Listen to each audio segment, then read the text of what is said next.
जय Jagannath Mukti little job point आपण मानक स्वागत जनाऊे आसतु जाना आज नोटिफिकेशन विषय collected Malkangiri ST and SC development section तरफ नोटिफिकेशन टी आसी अछि मेट्रोन पाई टोटाल 27 गोटी मेट्रोन नियुक्ति एडवर्टाइजमेंट टी आसी अछि कौन रही जॉब क्राइटेरिया आसतु से विषय जाना क्वालिफिकेशन कौन रही सैलरी कौन रही लास्ट डेट केबे रही क्यों ब्लॉक रे क्यों आश्रम स्कूल केतोटी लेखा मेट्रोन पाई नियुक्ति रही से विषय जानिबा। मेट्रोन पाई आपणकर क्वालिफिकेशन ग्रेजुएशन +2 कैंडिडेट अप्लाई करि परिबे। सैलरी रही 15,000 टंका। एसटी किंबा एससी गर्ल्स हॉस्टल रे आपन को नियुक्ति दिया जिवो। याकू आपण स्पीड पोस्ट किंबा रेजिस्ट पोस्ट माध्यम रे अप्लाई करिवे। 27/9/2024 5टा PM सुधा। एड्रेस टी है डिस्ट्रिक्ट वेलफेयर ऑफिसर मालकानगिरी। यही एड्रेस रे आपण अप्लाई करिवे। वैकेंसी विषय जानिबा। Lady matron required for the 100 seated old hostels PSH KBK 200 seated 300 seated hostels running under SSD department high school ashram school किंबा सेवाश्रम स्कूल ले 13 गोटी सीट रही अछि। Lady matron required for hostels running under S&ME department 11 गोटी matron पाई seat रही। Lady matron required for education complex पाई 2 गोटी सीट रही। Lady matron required for HSS गोटी सीट रही। टोटल 27 गोटी सीट रही। यार ऑफिशियल वेबसाइट हूँ www.malkanagiri.odisha.government.in। यही एड्रेस आप अप्लाई करेंगे। सिलेक्शन मोड रही आपणकर डिस्ट्रिक्ट लेवल सेक्शन कमिटी द्वारा आपणकर सिलेक्शन हेबो। आपण ग्रेजुएशन डिग्री जेकोसी यूनिवर्सिटी रे करिथिबा आवश्यक।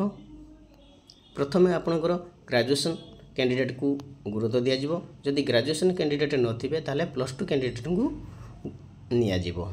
तापरे आपणकर किछटा एक्सपीरियंस मागी छी hotel management computer knowledge music arts यही सब नॉलेज एक्सपीरियंस पाई मगा है। तार मेरिट फीमेल्स फास्ट सिलेक्शन हेबे। तापरे विधवा माने तापरे आपणकर डिवोर्स माने तापरे सिंगल फीमेल मान को सिलेक्शन करा हबो। आपणकर एज लिमिट 35 वर्ष होइतबा आवश्यक 1 जनवरी 2024 सुधा। प्रथमे एसटी कैंडिडेट को देखा जिवो। जदि एसटी कैंडिडेट नथिबे ताले एससी कैंडिडेट को निया जिवो। जदि एससी कैंडिडेट नथिबे ताले एससी बीसी कैंडिडेट को निया जिवो। प्रथमे आपणकर जदि आपणको रेवेन्यू विलेज भितरे से आश्रम स्कूल टू जाउची से रेवेन्यू विलेज भितरे जदि आपणकर एसटी बा एससी बा एससी बीसी कैंडिडेट न मिले ताले पंचायत लेवल रो कैंडिडेट को निया जिवो। जदि पंचायत लेवल रो कैंडिडेट नथिबे ताले ब्लॉक लेवल रो कैंडिडेट को निया जिवो। ये मार्क बेसिस सिलेक्शन हेबो आपणकर। तापरे आपण आसंत केमिति फॉर्म टी को फिलअप करिवे से विषय जानिबा। Application for the of lady matron for को आश्रम स्कूल पे अप्लाई करूचंती एठी लिखिबे। तापरे name of the application HSC certificate अनुसार जहाँ थी आपन ना ताहा लिखिबे। तापरे name of the father's name husband name कहले जदि आपन विवाहिता ताले हजबैंड नेम लिखिबे। जदि अविवाहिता ताले आपनकर बापा ना लिखिबे। तापरे परमानेंट एड्रेस देबे। विलेज ना लिखिबे वार्ड नंबर लिखिबे जीपी लिखिबे ब्लॉक लिखिबे डिस्ट्रिक्ट लिखिबे। तार परमानेंट प्रेजेंट पोस्टल एड्रेस देबे पिन कोड देबे फोन नंबर देबे। एटा देखन लेछि village ward number GP block district contact number देबे नेशनल लिखिबे रिलीजन लिखिबे। तापर डेट ऑफ बर्थ लिखिबे सर्टिफिकेट अनुसार डे मंथ ईयर करिकि। तापर आपनकर 1/1/2024 सुधा केते वर्ष केते मास केते दिन लिखिबे। तापर आपनकर कैटेगरी लिखिबे SC ST OBC जहाँ आउ सब कास्ट टी को एठी लिखिबे। तापर कोन करिवे ना रेसिडेंट सर्टिफिकेट टी आपनकर जेमती 6 मास रु अधिक हेई नथिबो।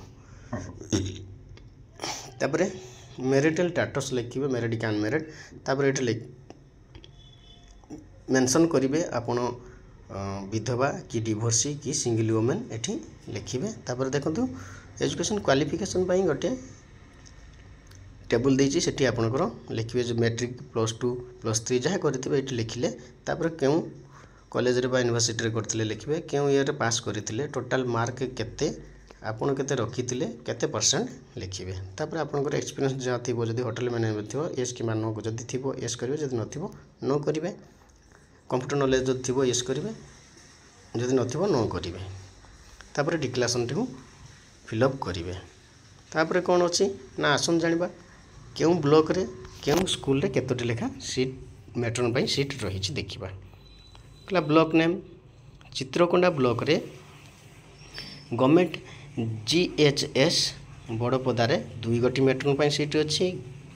ଗଭର୍ଣ୍ଣମେଣ୍ଟ GHS ଚିତ୍ରକୋଣ୍ଡାରେ 2 ଗୋଟି ସିଟ୍ ରହିଛି। ତାପରେ ଆପଣଙ୍କର UGHS RSC 6 ସେଥିରେ ଗୋଟିଏ ରହିଛି ମ୍ୟାଟ୍ରନ୍ ପାଇଁ।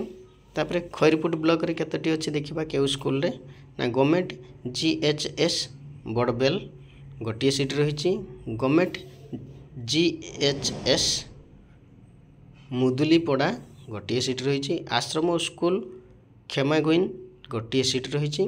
UPS KGBV କୁମାରପୁଟରେ ଗୋଟିଏ ସିଟ୍ ରହିଛି। ଆଶ୍ରମ ସ୍କୁଲ ପୁଷ୍ପାଲିରେ ଗୋଟିଏ ସିଟ୍ ରହିଛି। ତାପରେ ଆସିଲା ମାଥିଲି।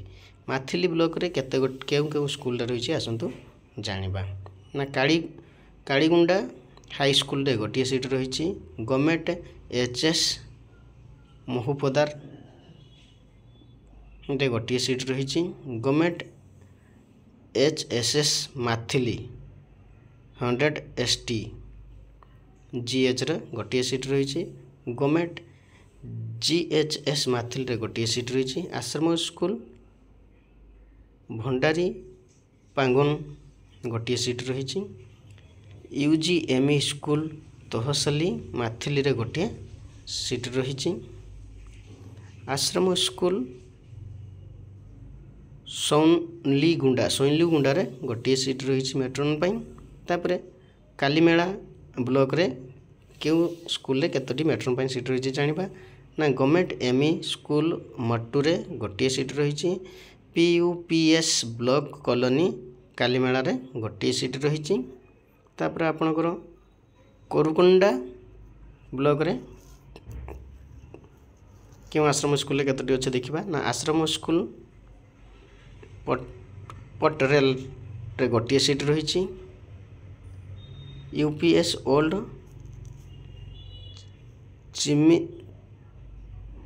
ଚିମ୍ତାପାଲିରେ ଗୋଟିଏ ସିଟ୍ ରହିଛି। ତାପରେ ମାଲକାନଗିରି ବ୍ଲକରେ କେତୋଟି ରହିଛି ଦେଖିବା। ନା PUPS ଗୋରଖୁଣ୍ଟା ଗୋଟିଏ ସିଟ୍ ରହିଛି। ଗଭର୍ଣ୍ଣମେଣ୍ଟ UGHS ପେରେୱାଡ଼ାରେ ଗୋଟିଏ ସିଟ୍ ରହିଛି।